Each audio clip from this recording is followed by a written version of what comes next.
안녕하세요. 경희서당의 강경희입니다. 오늘은 명심보감 천명편 세 번째 시간입니다. 세 번째 시간으로 천명편은 글귀를 어느 정도 다 보게 되시는데요. 자, 오늘 짧게 한번 더 보시겠습니다. 장자왈, 약, 인작, 불선하여, 득, 현명자는 인수, 불해나, 천필, 육진이라 라고 했습니다. 주기를 육자입니다. 장자가 말했습니다.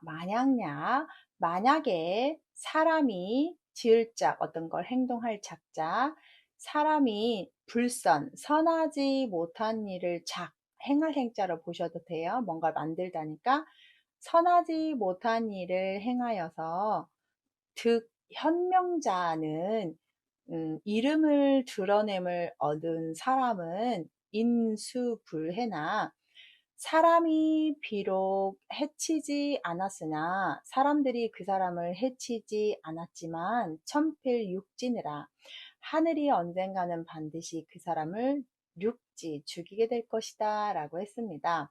자, 만약에 사람이 선하지 못한 방법으로 유명해지거나 세상에 드러나게 됐다면 사람들이 그 사람의 권력이나 그 사람의 지위 때문에 해치지를 못하지만 하늘이 반드시 그 사람을 처단할 거라는 말입니다. 많은 것을 가지고 있고 지위가 높고 이러면서 거기에서 악한 걸로 인해서 그런 걸 가졌다고 하면 그 사람의 가진 것이 너무 커서 우리가 그 사람을 처단할 수 있는 힘이 부족하지만 언젠가는 다 하늘이 무너뜨리게 되죠. 독일의 히틀러도 그랬고 많은 권력을 가진 사람들도 그랬고 그래서 우리가 가까이에 사는 위쪽 나라도 약간 이런 천명에 따른다면 언젠가 뭔가 해결이 될 것 같은 거잖아요. 그래서 이 장자의 말처럼 사람이 불선한 방법으로 뭔가를 얻었다는 건 그건 얻은 것이 아니라 나중에 큰 해가 올 징조겠죠. 되도록이면 선하지 못한 방법으로 이름을 드러내지 말라는 말로 보시면 좋지 않을까요? 그래서 사람이 불선한 방법으로 이름을 드러낸다는 것, 사람들이 처단하지 않아서 좋아할 일이 아니고 언젠가는 하늘이 그렇게 할 것이다 라고 하고 있습니다. 이것도 아주 유명한 말인데요. 우리 속담에도 많이 나오는 종과 득가요. 종두 득두니 천망이 회회하여 소위 불륜이라 라는 구절입니다. 여기서 회회라는 말이 넓을 회, 넓을 회자입니다. 종과 득과인데 여기서 씨종자는 심었다 동사로 보셔도 좋겠죠. 그래서 오이과 오이 씨앗을 심었더니 오이를 얻게 되고 종두둑둑 콩씨를 심으면 콩을 얻게 되는 것이다. 천망, 하늘에 그물이 있다고 비유하는 거죠. 하늘의 그물은 회회하여 넓고 넓어서 소위 불륜이라 성길소, 이렇게 촘촘하지 못하다, 치밀하다, 빽빽하다의 반대입니다. 듬성듬성해 보이지만 그러나 셀로 절대 빼놓지는 않고 새어나가지 않는다라고 했습니다. 성길지만 새지 않는다라는 말, 정말 우리가 빈틈이 있어 보이는데 빈틈이 없다는 말이잖아요. 저렇게 죄를 지은 사람을 왜 하늘은 벌하지 않지? 라고 인간들의 생각이 거기에 미치지만 하늘은 절대 그 사람을 잊지 않고 있다는 얘기죠. 참 무서운 말이에요. 오이를 심으면 오이를 얻고 콩을 심으면 콩을 얻는다 해서 우리가 흔히 원인과 결과로 네가 노력했으면 잘 될 거고 노력 안 하면 그게 어떻게 되겠냐라고 많이들 표현하는 말인데요. 그래서 종과 득과요 종두 득두라고 여기다가 다시 원문이 하늘의 그물이 넓고 넓어서 절대 새어나가지 않도록 다 보고 있느니라 라고 해서 경계하는 모습이죠. 굳이 사람이 나서서 그 사람을 막 하지 않아도 하늘이 언젠가는 벌할 것이다 라고. 그래서 우리 흔히들 드라마나 영화 보면 하늘이 무섭지 않느냐, 하늘 우러러 부끄러움이 없는 건 사실이느냐 해서 하늘 비유법을 많이 하죠. 하나 더 볼게요.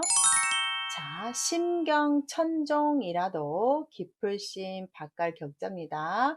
얕을천 씨종이라도 상유 천재언을 이기 손인이면 기무 과보리요 라고 했습니다. 한번 보실게요. 깊을심 밭갈경, 깊이 밭을 이렇게 갈아서 얕을정 씨종, 씨앗은 얕게 심더라도 밭을 깊이 파고 씨앗을 얇게 이렇게 심어서 덮어놓으면 아주 농사가 잘 된다고 합니다. 그렇게 농사 잘 되라고 내가 다 했음에도 불구하고 오히려 재해가 있더라. 하늘의 재앙, 가뭄이 진다든지 홍수가 진다든지 우박이 내린다든지 서리가 내린다든지 해서 재앙이 있거늘 자신만을 이롭게 하고 사람이는 다른 사람을 손에 입힌다면 어찌 보답이 없겠느냐. 여기에서 과보라는 말은 과연 보답이 없겠냐, 아니면 결과적인 보답, 응답이라고 보시도 좋겠습니다. 그래서 여기서는 과보를 보통 응당한, 합당한, 거기에 결과에 마땅한 보답이라고 보여서 과보나 응보라고 표현을 하니까요, 그냥 어떤 결과물이라고 보시면 좋겠습니다. 그래서 응당한 보답이 없겠느냐, 이 말은 응당한 보답이 있을 것이다 라고 해석을 하는 겁니다. 내가 이렇게 농사 짓는 데에도 열심히 노력해도 하늘이 도와주지 않으면 농사가 안 되는데, 하물며 너만 이롭고 남은 손해가 되는 일을 하면 어떻게 좋은 결과가 있겠느냐, 어찌 보답이 없겠느냐.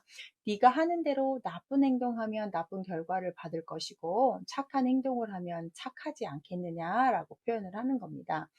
여러분과 저와 공통점을 보면 제가 뭐 여러분한테 엄청난 걸 바라면서 이렇게 하는 부분은 아니죠. 그래서 그러다 보면 어느 정도 또 이런 마음이 통해서 저를 고마워하고 좋아하시는 분들이 있어서 또 그런 거 힘얻어서 이렇게 영상 제작하고 바쁜 와중에도 하는 건데, 이 일이 나만 좋자고 하였다면 여러분이 이렇게 많이 모이진 않았을 겁니다.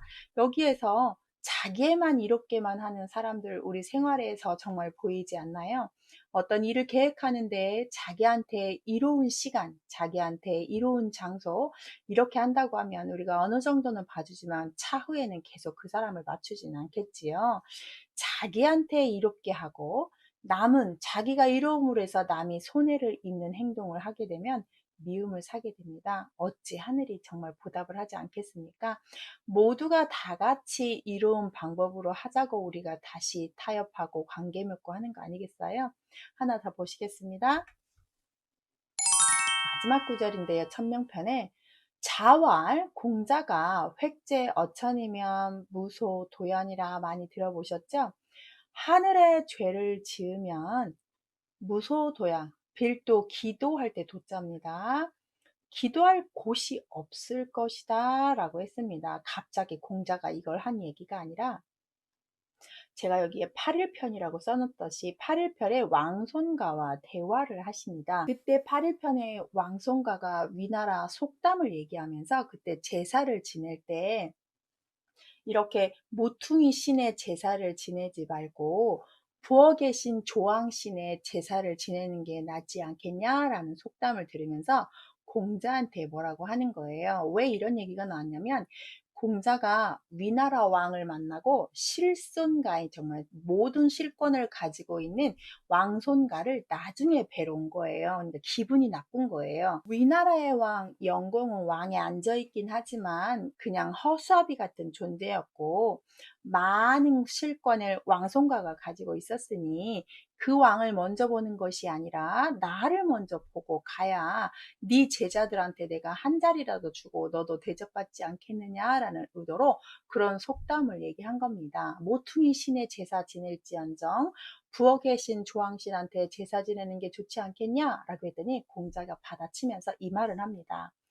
하늘에 죄 지으면 빌 데 없다. 속말은 적당히 해라. 너 천벌 받는다. 라는 엄포의 말이었겠죠. 우리가 자기가 기고만장해서 모든 것을 다 갖고 있느냐, 사람들을 다 지도하고 지휘하려고 했을 때 정말 그게 지나치다 보면 우리가 쯧쯧쯧 거리면서 속마음으로 하늘이 저 사람을 벌할 것이다 라고 예상하시잖아요. 그래서 아마 공자가 그 왕손가한테도 이런 말을 했다고 합니다. 가끔씩 하늘에 죄 지으면 정말 빌 데 없죠. 우리가 하늘의 천명을 기준을 어디에 놓고 여러분이 사는지는 모르시겠지만 천명을 따르는 것이 생명을 보존하고 순탄하게 가는 길이라고 명심보감에서 말씀을 합니다.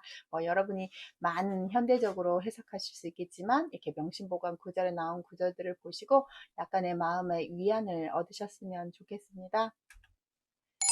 다음 시간에도 명심보감 순명편으로 또 말씀을 드리겠습니다. 감사합니다.